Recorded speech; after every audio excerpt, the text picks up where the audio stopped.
So what did USAID do in 1967? The commander of the CIA rebel army buys 2 planes from 2 CIA airlines and then uses them to traffic and retail the drugs by selling them to the market in Vietnam, where we had special forces boots on the ground. So basically, it was wholesaled by the CIA in that case. And then it was the logistics for that network were provided by USAID. And then it was retailed to poor, unsuspecting souls all over Southeast Asia. Play the same game in the Golden Crescent with Afghanistan. Play the same game with the cocaine trade in its route from Peru and Bolivia up into Colombia and then up into the distribution networks in Miami, Los Angeles, Chicago, you name it. When you start having organized crime and drugs as the front end that retails the products and services that are wholesaled and part of a intelligence or military operation, you can't sell those drugs by having someone with a Department of Defense ID badge on the street corner, on 187th and Broadway. There are retail networks for that. And that is the role of many of these drug mule and organized crime networks all over the world.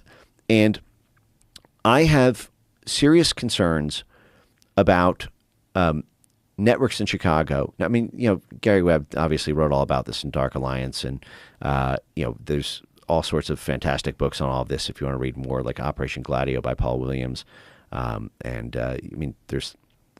so much in this field, but the role of narcotics is in financing black budget military covert operations in every major place they spring.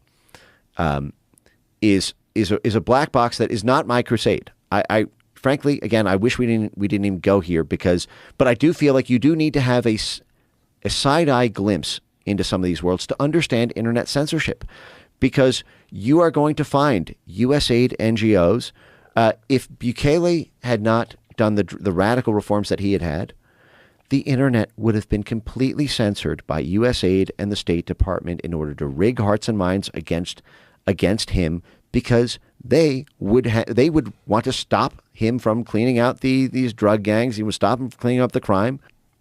But I come back to the U.S. Institute for Peace on a live URL as we speak, not even 2 years ago, made an impassioned plea to the Taliban to keep 95% of the world's heroin flowing. You have to explain that to the American people. That is the State Department's policy. If U.S. Institute of Peace is not going to go rogue against the State Department foreign policy there, because they're funded by the State Department. You see the same thing with these ISIS terrorist drug narco networks. Anyone remember the WikiLeaks email, Jake Sullivan to Hillary Clinton while Hillary Clinton was Secretary of State? ISIS is on our side in Syria. Well, that means the more of those poppy crops that get retailed off to ISIS networks, the more powerful and well-financed they are, the more they can pay their soldiers or stop their soldiers from defecting from being mercenaries. And lo and behold, that same network just toppled the Syrian government.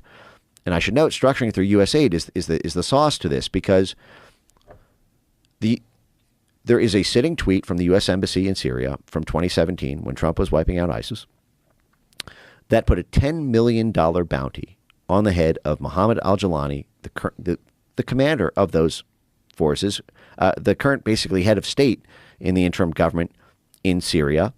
There was a $10 million bounty on his head under Trump.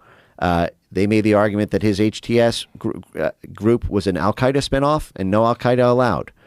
Well, according to his own military generals, who said this openly in mainstream media after the fact, we were constantly playing shell games with the numbers to hide the troop activity and what we were doing on the ground in Syria and the broader region.